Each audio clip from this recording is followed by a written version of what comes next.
le moment opportun, c'est aussi le moment choisi par Dieu pour accomplir ses promesses. Et dimanche dernier, vous disiez que l'élément essentiel pour vivre donc son kairos était le discernement. Est-ce qu'il y a quelque chose d'autre à ajouter? Justement, madame, lorsqu'on parle de kairos, c'est le moment exact où Dieu descend dans votre vie. Et parler de kairos, c'est le moment stratégique que Dieu accorde dans la vie d'une personne. Alors, non seulement pour vivre son kairos, il faut avoir l'esprit de discernement. Nous avons ajouté qu'il faut être obéissant. Et une obéissance très rapide. Et j'aimerais également énumérer que le kairos a pour ennemi la distraction. La distraction, c'est un élément qui va vous faire éloigner de votre kairos de la vie. Je prends l'exemple, nous sommes dans le livre de Matthieu 9, versets 20 à 22. Cette femme qui avait la perte de sang pendant 12 ans. 12 ans, elle était dans la souffrance. Alors, elle s'est dit en elle que je vais me rendre auprès de cet homme, celui-là qui guérit. Mais le fait de toucher à son habit, je serai guéri. Mais si la distraction l'emmenait quelque part, devant la télé, devant le téléphone, la distraction l'emmenait à faire autre chose, elle devait passer ce moment-là outre. Donc, dès qu'elle a pris la décision et elle a mis sa foi en action, son obéissance très rapidement, parce que j'avais abordé cette question lorsqu'on parle de kairos. Parmi les caractéristiques de kairos, le kairos est court. Le kairos n'est pas long. C'est en quelques minutes. Et s'il n'y a pas de discernement, si l'obéissance n'est pas rapide, si vous ne vous injectez pas, le kairos peut passer. Donc, peut-on dire qu'en dehors de l'esprit de discernement, on a besoin de la foi et une obéissance très rapide. La foi, l'obéissance, le discernement. Est-ce que la Bible même dit que Dieu fait grâce quand il veut, à qui il veut? Est-ce qu'on doit toujours attendre son kairos pour vivre ses promesses? Oui, madame. Vous savez que lorsqu'on parle de la notion de temps, le temps, c'est une créature. Nul ne peut faire s'accomplir en dehors du temps. Quand vous parlez d'attendre, mais nous vivons dans le temps. Nous vivons dans le temps. Nous allons aborder cela. Il y a ce qu'on appelle le temps chronos. C'est le quotidien que nous vivons. Mais ce quotidien, nous avons les minutes, nous avons les secondes, nous avons des tierces. Donc on ne s'échappe pas. Mais le problème est que Dieu accorde la grâce à qui il veut, mais chaque chose à ce temps, au moment que nous parlons, il y a le temps. Donc, Dieu ne peut pas t'appeler sans d'abord te former. Dieu ne peut pas t'appeler sans d'abord te donner une forme appropriée. Maintenant, le temps de la formation, le temps qu'il est en train de vous donner une éducation, vous êtes dans l'attente, la maîtrise, la patience. Donc, il faut toujours attendre parce qu'on ne vient pas à Dieu comme quelqu'un qui sort, on ne sait pas d'où. Il prend tout le temps. Il prend du néant, c'est ce qu'on dit pour... Même s'il prend du néant, c'est une expression, c'est la parole, il prend du néant. Mais ce néant-là est sorti de quelque part. Même Jérémie dit qu'avant que tu sois né, je t'avais déjà formé. Voilà. Donc on ne peut pas parler de Jérémie, du néant. Même dans le ventre, il est Dieu, il est souverain, il est un Dieu multiforme, un Dieu. Donc même dans le ventre de sa maman, Dieu a fait un travail. Donc, avant de vous appeler, Dieu vous forme, Dieu vous donne une forme appropriée afin que, dans sa vision, que vous vous lancez comme si vous étiez, je ne sais pas comment qualifier cette expression. Le pasteur Ludovic Mpassié est encore sur notre plateau. Je l'ai vu qu'en train de réagir par rapport à ce que le pasteur Alun a dit, le kairos. Quelque chose à ajouter peut-être par rapport à ce que le pasteur... Bon, le mot kéros, là, c'est pour ma première fois d'entendre ça. Je ne sais pas c'est dans quelle langue il utilise cela. En hébreu, ça veut dire que c'est que Dieu a prévu. Ok. Parce que moi, je me limite à ce que la Bible écrit. Je ne fais pas de recherches à gauche, à droite. Sinon, parce que ce livre est déjà suffisant pour comprendre qui est Dieu. la Bible ne fait pas mention de ce mot-là. Comme il vient de définir que c'est en hébreu, moi je n'ai pas étudié hébreu. En anglais, je peux comprendre, mais hébreu, je ne peux rien dire. Mais dans tout ce qu'il dit là, c'est l'absolue vérité. Et Dieu, il ne peut pas appeler quelqu'un sans pouvoir le former. La personne doit toujours être formée, pas dans une école théologique. Non, non, non. Vous pouvez avoir des diplômes, licence en théologie, et sans connaître et comprendre Dieu. Parce que Dieu ne s'étudie pas. Dieu se révèle. Jésus-Christ le dit dans le livre de Matthieu. Il dit, Père, je te loue de ce que tu as caché, ces choses aux sages et aux intelligents. Mais tu les as révélées aux enfants. C'est-à-dire, il s'agit d'une révélation. Moi, je peux aussi donner ma contribution dans ce sens.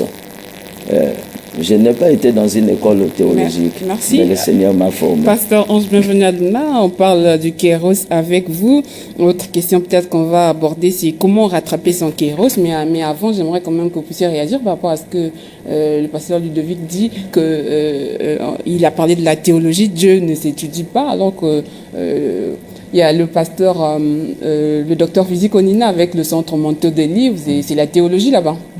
Oui, vous savez que la formation, nous la recevons de plusieurs façons. Même Jésus, on ne l'a pas vu peut-être sur le banc de l'école en train d'étudier, mais lorsqu'il se rendait dans la synagogue, il écoutait ses anciens en train de prêcher, ainsi de suite. C'est aussi une formation. Donc, rester auprès d'un ancien, de par son comportement, tout ce qu'il est en train d'être, c'est une formation. Donc la formation, la notion de la formation, on ne peut pas l'écarter. Lorsque j'écoute mon bien-aimé en train de... je retiens quelque chose. Et ça me donne une forme, ça me donne... je me fais outiller. Et voilà un peu, c'est ça. Donc la formation, elle est capitale. La formation nous permet de faire plus que ça. Dieu, qui est la parole, on ne peut pas l'étudier, mais sa parole sa parole nous édifie et cette parole, elle nous transforme. Maintenant, ces moments de la parole que nous recevons auprès d'un pasteur, d'un aîné, d'un ancien. C'est une formation. En fait. C'est une formation. Voilà, on va peut-être y revenir autour de ce thème. Parlons donc du kéros. Comment rattraper son kéros? Merci, madame.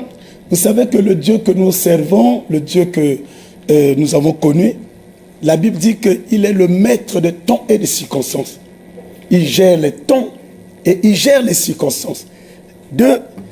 Alors, il est capable de vous accorder une seconde touchée.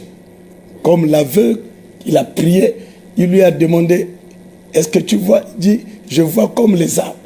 Et il a touché pour une seconde fois. Ce Dieu-là, il est capable. Alors, Joël chapitre 2, verset 12 à 25, on n'a pas le temps de lire. Dieu dit, au 12e verset, dit, revenez à moi de tout votre cœur. Revenez à moi de tout, avec jeûne, avec pleurs et lamentation. Donc, lorsqu'on a raté son cœur, je prends l'exemple de Ruth, Naomi et Orpa. Et après la mort de leur mari, la belle-mère va les appeler pour dire, bon, écoute, je ne peux plus mettre au monde un enfant, ou bien des enfants, et vous les donnez comme mariage, alors que chacun de vous rentre chez soi. Parce que, écoutez, Orpa a fait demi-tour. Mais Ruth dit, là où tu irais, j'y vais.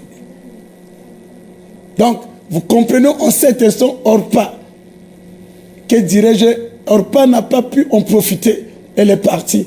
Mais Ruth qui est restée, aujourd'hui nous parlons de Ruth, et qui n'est pas la moindre. Alors, Orpa qui est partie, est-ce qu'elle peut rattraper? Oui.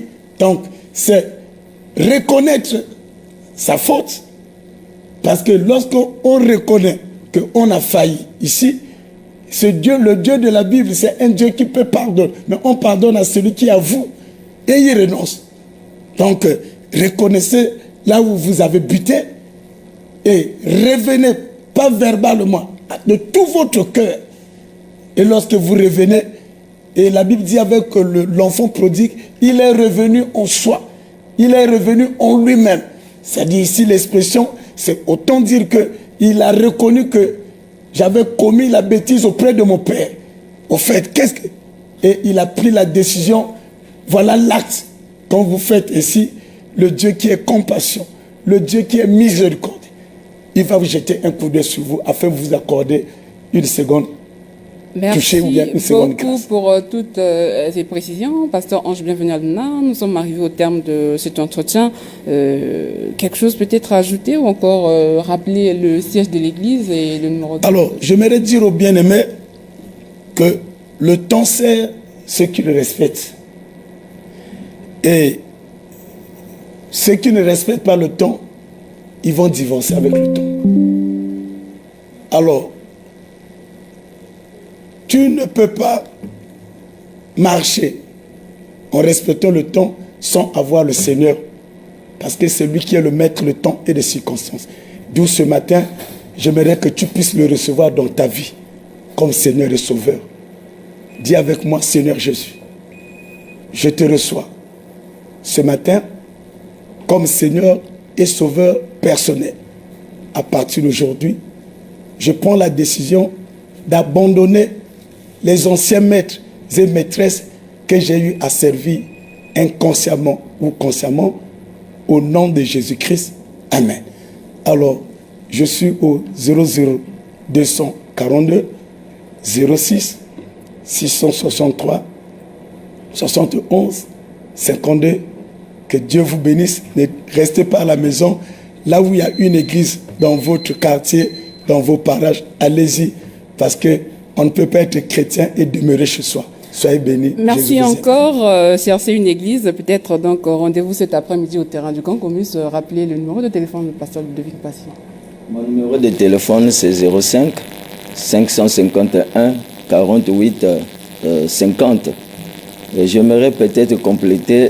Malheureusement, nous sommes arrivés au terme. Ok, merci. Prochainement, je vais demander. Tout à fait, on va revenir avec vous sur ce plateau. Merci encore, peuple du studio 210. Ne zappez pas, parce que juste après, vous suivrez le temps du réveil avec nos amis du tabernacle de la